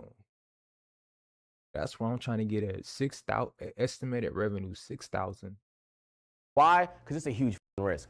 Certain risks are worth taking, others aren't. I'm gonna give you two examples. This is a risk that had paid off for me. So, first time I went to the Arctic, first of all, I bet my chat that I could survive in the Arctic. They said, no, you can't. I said, all right, bet. That was great. Yeah, I booked a trip. And look at that shit, like 600,000 views. Watch time 1,068. I can't read all that. Let me read it again. Look at this shit. About 600,000 views, about 100 to 2,000 watch time hours, and then he got like 1.6K in like subscribers. He made 6 to close to 7 bands off of that alone. Nigga, like what? Bro, like I ain't gonna lie, YouTube is like the #1 best platform if you really trying to make money when it comes to like content creation, like period. And I knew I was probably gonna lose money across flights. The north is super expensive, et cetera, et cetera. We'll get into the expenses, but it made some money though. On the YouTube, the video actually performed really well, so I was able to get almost $7,000. And then the actual Twitch stream of it got $17,000, which sounds good. A couple interesting factors though. 2 years ago, this number would have said 50,000. So ads are down. And it's not because I'm running less ads, it's just, that's the nature of Twitch. Twitch doesn't currently have a system where they could have higher CPMs and lower CPMs like YouTube. So overall, ads are just lower than they are. I know that going into it, that's part of the risk. So I'm making anything from like, what, $24,000 on this. All I had to do is not spend $24,000 and I at least don't lose money on the idea I'm really passionate about. This is from one stream? Yes. So here are the expenses. So between the hotels, flights, clothing, car rentals, and camping supplies, luckily, on that day I made money. Now, we're not accounting for obviously. This nigga spent $15,000 to $16,000 to just film like streaming content, bro. Like this shit, that's how deep this shit really get, bro. That's how deep this shit really get, bro. And niggas be like all day, be like, oh, this streamer shit is easy, bro. It's easy. Anybody can do it. But when you get to like points where you're like Kai Cenat, agent levels of like fame and shit like that, bro, like that's when you're like spending this type of money. And you're pretty much like gambling whether you can make that money back or you can double that shit. Like staff expenses and stuff like that, and how much time we dedicated, we could have spent on anything else, opportunity costs. This is just what we spent. On this opportunity, for me, it's okay to lose money if it's going to get eyes in your direction. For me, the Arctic was a solo thing I tried that I genuinely believed in. I really wanted to challenge myself. And so if I lost money, I lost money, but let me try my best to maximize, okay? We're gonna talk a little bit about the best way to do that in a second, but this is an opportunity that worked out. Let me give you an example of an opportunity that did not work out. So this time I'm co-streaming. I make 2,000 off the YouTube. I'm making 3,000 off the video. So this is the stream, this is the video, and I'm making 16,000 off the Twitch. It's not a bad shout, but this time we're not in the Arctic, we're in the Amazon. Things are a lot more expensive and a lot more remote. And the expenses looked a little bit different. 45,000, nigga, what?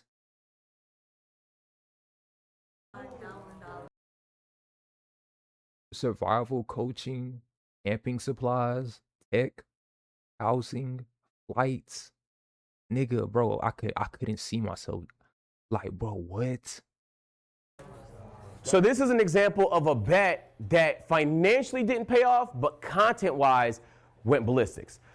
These are worth doing. If you can afford to eat it, these are worth doing. And you might be asking yourself the question of, okay, how can we He lost money though. reduce the risk of doing some of these big events? Boom, ads, but not the ones you see on Twitch and YouTube, the sponsors that people pay for. I'm gonna ask you guys a question. Who here reached out to brands before coming to Stream University? 8 people. This is Dahi, and I'm feeling very inspired to make a collection for you guys on Splice to use and incorporate into your production. I was talking to Malik. I reached out to Nike. I reached out to Jordan. They have yet to respond.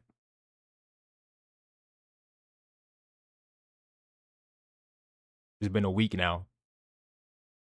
She showed me, she messaged 50 brands. Half of them responded. I'm talking like Target responded. Oh, Little Caesars too, but we working on that deal though. We trying to get that $5 Warlord box. You get like a 20 topping pepperoni pie with a side of wings. You know what I'm saying? You're at Stream University. This is the talk of the town. You know what I'm saying? No ranch.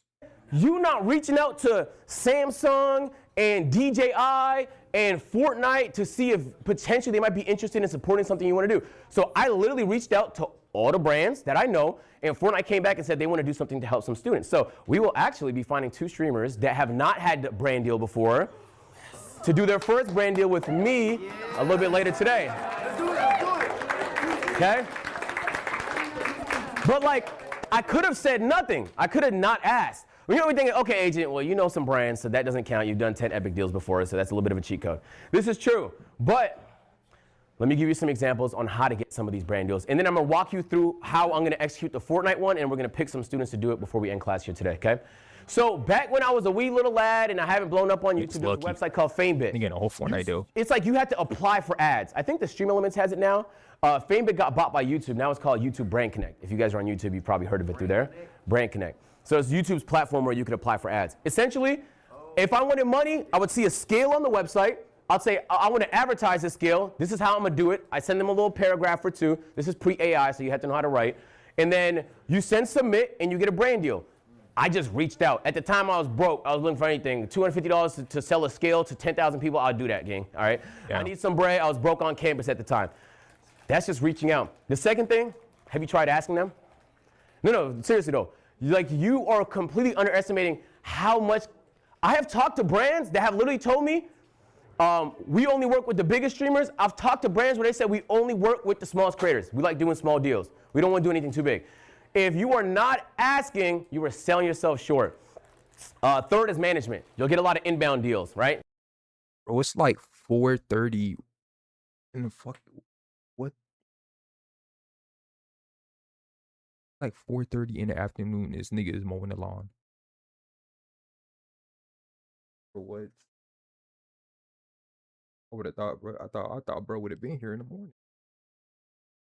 I didn't even know they can come to sleep. For me, there's a lot of deals that come in. Honestly, Epic is a lot of them. Where like they'll reach out to your management and say, do you have any gamers in your roster that are interested in doing this brand deal? So if you can find some good management, it's a whole separate conversation. You will get some brand deals through that. Develop relationships. I had a brand deal a month ago where all I had to do was show them that I actually use a product. I pulled the laptop out. I was like, what up, Toxic? Give me a hell yeah. Yo ass been popping up for the past 3 to 4 days. Let me get you. Yo ass been popping up consistently, bro. Appreciate you for that, bro. I use this. It got me a second brand deal. Building relationships, once you do a brand deal, chopping it up with the people that was there, you know, saying hi, telling them some of your ideas, getting to know them a little bit. This is how you spin back. You don't want to be one and done type of guy, okay? And then obviously proof of concept. Streamer University, it had like some, you know, some big support from brands, stuff like that last year. But did you see that page where he showed all the brands this year? He proved it worked. So even though it's Kai Cenat, one of the biggest streamers, and this is one of his biggest ideas, he still had to prove, even Kai had to prove his idea worked before our brands were willing to jump in and help. And now that they know it works and they love the concept of it, exactly. So this also means like if you have a big idea, sometimes you got to bite the bullet and go to the Amazon and you lose $20,000 because next time you might be able to make some money on it. Okay, so I will say, and I'm going to use the Fortnite example to kind of walk you guys through what you should and shouldn't do. I'm even going to show you the brief if you guys haven't seen it before on like what they'll usually send you and what the communication looks like. The first question you do when you get a brand deal, please ask this question, please. What would be a successful integration for you? If you do not know what they want, you will struggle to do a successful one. This is just facts. So the first question I asked Fortnite, yo, what looks good to y'all? Well, like, what would you? Hold on, I'm gonna rewind this.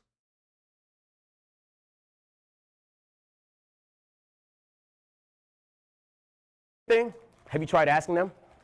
No, seriously though. Like you are completely underestimating. I'm trying to get my shit to duck. My mic will run to work. Brands that have literally told me, we only work with the biggest streamers. I've talked to brands where they say we only work with the smallest creators. We like doing small deals. We don't want to do anything too big. If you are not asking, you are selling yourself short. Third is management. You'll get a lot of inbound deals, right? For me, there's a lot of deals that come in. Honestly, Epic is a lot of them. Where like they'll reach out to your management and say, do you have any gamers in your roster that are interested in doing this brand deal? So if you can find some good management, it's a whole separate conversation. You will get some brand deals through that. Develop relationships. I had a brand deal a month ago where all I had to do was show them that I actually use a product. I pulled the laptop out. I was like, I use this. It got me a second brand deal. Building relationships, once you do a brand deal, chopping it up with the people that was there, saying hi, telling them some of your ideas, getting to know them a little bit. This is how you spin back. You don't want to be one and done type of guy, okay? And then obviously proof of concept. University, it had like some big support from brands, stuff like that last year. But did you see that page where he showed all the brands this year? He proved it worked. So even though it's Kai Cenat, one of the biggest streamers, and this is one of his biggest ideas, he still had to prove, even Kai had to prove his idea worked before our brands were willing to jump in and help. And now that they know it works and they love the concept of it, exactly. So and then my mic was low. Okay, I think I fixed it now. Sometimes you got to bite the bullet and go to the Amazon and you lose $20,000 because next time you might be able to make some money on it. As a music producer, if you have Auto-Tune Unlimited, you have everything, and I'll show you why. Just take a listen to how I took these basic vocals from sounding like this. My check. To sounding like this. My baby, my Valentine. Ghana, you they making my temperature the rise. If you want the most powerful vocal tools in the world, my check. Head on to autotune.com and go get yourself the Auto-Tune Unlimited license. You're welcome.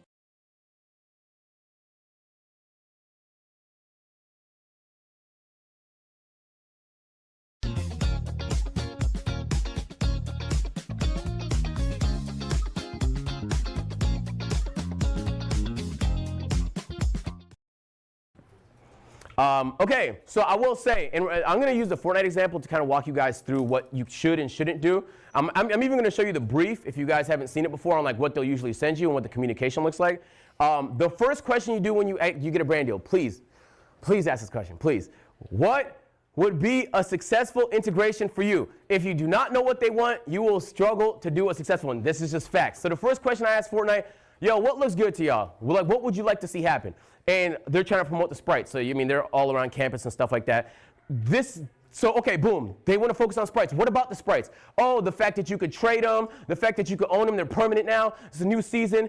Each one has different things. Some of them are really rare or hard to get. Okay, cool. I'm learning all this. I'm farming information. Because when the brands trust you, they're going to let you cook on your stream. They're going to pay you to just creatively integrate it into the content that you're making already. This is an ad for them. Correct. And the ad I do with the 2 students later will be the actual ad for them.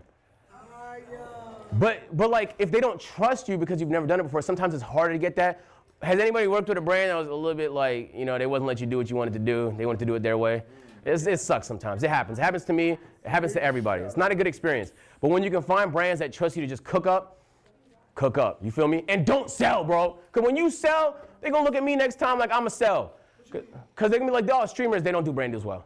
So when you do a good brand deal, you put on for everybody else. You make them way more likely to spread the wealth upon anybody else. So you want to ask that first question. Then you want to ask a second question. What are the talking points? This is important because sometimes it's going to be hard to fit the talking points into the thing you're doing. And if that is the case, it's cool to say no. So I'm going to show you an example of the deliverables in the brief. And I'm going to walk you through, like, this is what the brands will send you when you get a brand deal. What I like to do is I put it on a side monitor. You know what I'm saying? You'll have the talking points and you'll have all the facts. The first thing they're going to do is explain the thing that they're promoting. If it's a game like Epic, Fortnite, it's going to be a new season. New season, new fun stuff. This the fun stuff. Look, they got sprites. What do? All right, well, they're rare and they got this and we're going to have them all across campus. But for this, you're going to give away a couple brand deals. Okay, that's awesome. Where can you get them? They're going to tell you where you get them. I cannot explain this enough, guys. If you do not understand the thing you're trying to sell, you will do such a bad job. I've met so many streamers that don't look through the brief. They get on there, they're doing a brand deal, they don't know what they're talking about. And it could be kind of like funny in a comedic way, but you're not getting that brand deal again. They're not going to spin back and want to do something with you again. So it's worth your time. He's making a lot of sense. What exactly it is. In fact, I mean, come on, gang, it's money, bro. Download the game and play it. Download the game, play it, try it. If it's some IRL thing, get the product. Try the product before you say yes to some of these things. It's worth actually testing it. And so, obviously, last night, I'm looking through this, making sure I understand how everything works. And then, obviously, I'm going to break this down to whoever we end up picking here today. But you want to understand how they work, where you get them. You got to extract them. Okay, so there's certain concepts you got to extract them before you die. Otherwise, you lose them. They're permanent this time. They've had them in the past. Okay, now we got the stream requirements. Okay, a lot of this stuff is pretty simple. But if you do not do them, they will text you during the ad really upset. Okay, because for some of these things, you can get sued. So the title has to include Fortnite sprites. Okay, this is what we're doing. Include Fortnite sprites in the title. Okay, and the disclosure, FTC disclosure, you have to tell people, yo, this is a sponsor segment. Okay, this is a sponsor segment, and this is, by the way, guys, a sponsor segment. Okay, and you want to do that on stream too. Now, I'll be honest, you probably can't get away with it if you're a small streamer, but the bigger you get, you genuinely. Like I said, Chad, this is a sponsor segment. Little Caesars Pizza is. Okay, let me stop before I get sued, bro. Let me stop. On your butt if you do not do that part. And honestly, just for your stream too, it's good so people know when they're being sold something, okay? So for this one, it's actually pretty compact. Sometimes they'll have panels in your Twitch. Sometimes they'll have a pinned comment. Sometimes they'll have different deliverables. It's all part of the package that you're selling to them when you're getting the actual brand deal, okay? And so this is the part that I would usually have up. These are the key talking points. I know it looks like a lot, but it really isn't. They're just explaining what the sprites do, the specific sprites with different rarities, what they're called, and what different things is. So like the mythic sprite deploys a shield bubble every time you're using a healing item. So you want to memorize everything in the bullet points, okay? But if you forget them, you know what I'm saying, in between games, stuff like that, take a look, remind yourself. You should understand how they work, but sometimes they send mad talking points, so it's not always the easiest to follow along with, but don't forget this part, bro. It's way harder to build. It's way easier to maintain a relationship and do mad brand deals with the same brand than to find new brands every time. And there's not a ton of brands. There's only a certain amount spending a good amount on streams, so you want to pay attention to those and focus on those. In fact, to the point where if I see a brand I like, do a brand deal with somebody else, I'll reach out. I'll say, yo, I have this idea. Are you interested in partnering in this idea? You know what I'm saying?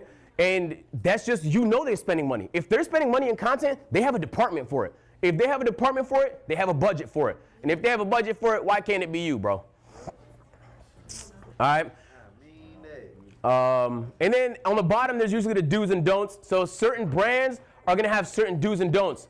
Maybe don't call it a skin if they prefer it called a costume. Maybe don't call it a character if they prefer it's called a hero. Maybe don't swear, you know? Maybe don't do anything that's, you know, not ideal for kids if you're playing a I ain't gonna lie, that's like one of the hardest things for me to do, to not swear, not curse, bro. That's like one of the hardest things for me to do since I've been streaming. Like multiple times I try to like hold back my language and try to be a little bit more PG, but every time I end up doing it, I always drop just dropping bombs. video game that's like 12 plus or something like that. So this is like really obvious stuff, but we've probably all been guilty of it at least once, accidentally breaking them. It's not the end of the world, but it can be actually, depending on what it is. You know, if you're doing a Samsung ad and you accidentally show an Apple product, you're pretty much fried. So you want to pay attention to some of the stuff. They'll tell you all that in the do's and don'ts. So it's not that scary. I know it's kind of like a lot of text. I wouldn't do this to you in a presentation, but they'll send you this just so you know everything to do. So a background on what it is that you're about to be doing for the sponsorship, the talking points, and then a little bit more about the actual product itself, in this case, which is the sprites. So not that scary, right? Has anybody here not done a brand deal? Interesting. Okay, good. I'm going to talk to you guys before we end class.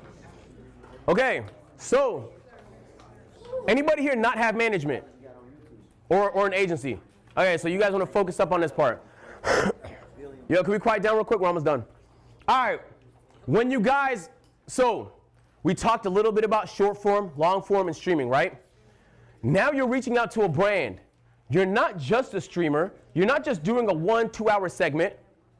Now you have a presence on Instagram because you've been posting reels, so you can include the IG story as part of the package. That's good bread. Now you can include the TikTok and a reel as part of the package. That's actually the best bread currently. Yo, listen to me, but please trust me. I talk to a lot of brands. Currently in 2026, in this current month and day and hour, brands are more excited to spend money on shorts than actual streams. This is true.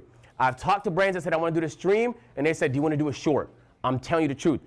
All of them, their brains don't completely understand content all the time. They see the views on Twitter and TikTok, and they think those are like the same impressions as your concurrent viewers on Twitch.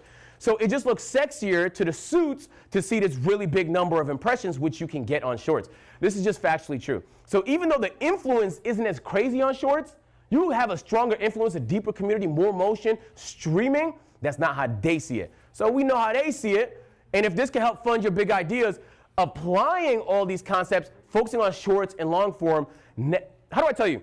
I will make more on a TikTok IG Reel ad than I will on a Twitch ad. And I barely spend time on IG. Like Yo, that's actually insane. I ain't even gonna lie. That's insane. So please do not underestimate how much money can be made because the native ads on TikTok suck. So you might be thinking there's no money there. The biggest ad I've ever done in my life was a TikTok.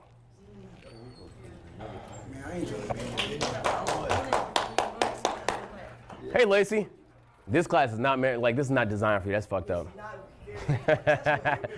Just push him down.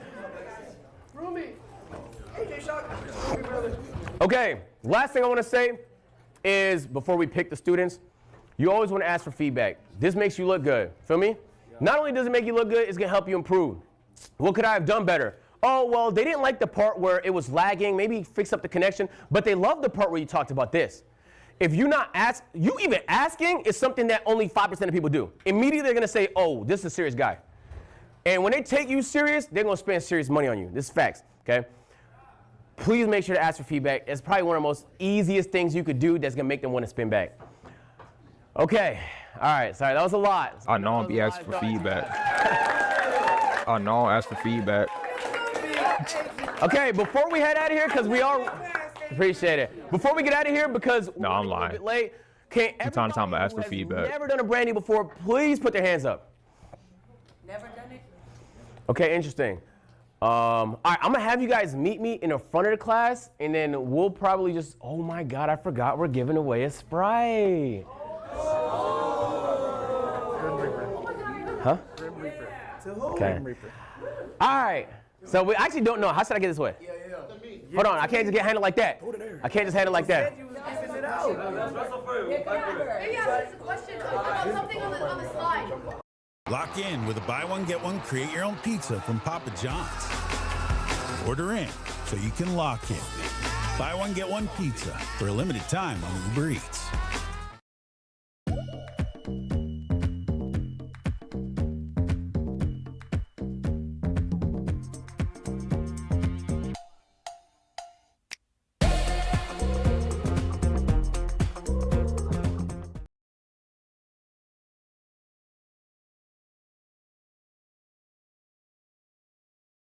All right.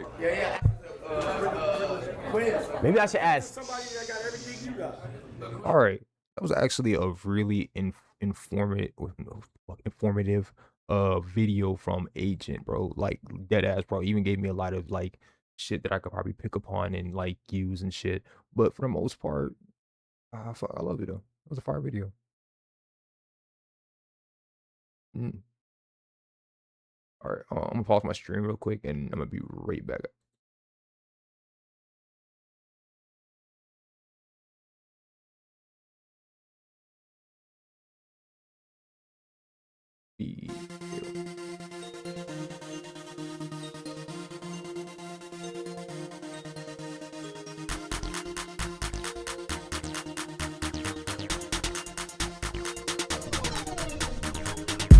Counting racks on me.